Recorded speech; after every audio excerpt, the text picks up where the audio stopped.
Transaction decline? Don't worry.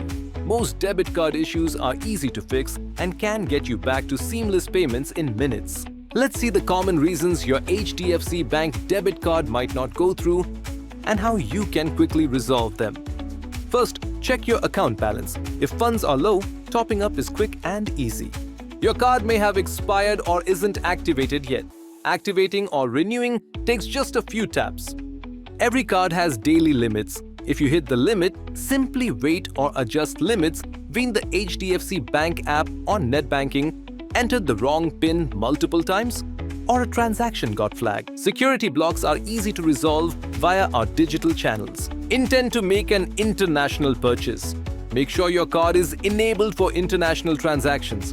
It only takes a moment to switch on. Sometimes it's the merchant or payment gateway.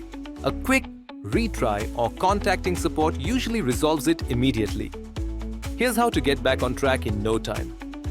Review your card settings, manage limits, or activate international usage via HDFC Bank App, NetBanking, MyCards, or ChatBanking. If needed, request a card reissue. Most declines are quick to resolve. A few simple steps and your card is ready for smooth transactions. Facing a transaction decline? Check and update your card settings now through HDFC Bank digital channels and enjoy seamless payments instantly. Stay on top of your finances with us. Subscribe to HDFC Bank. Tap on the bell icon for regular updates.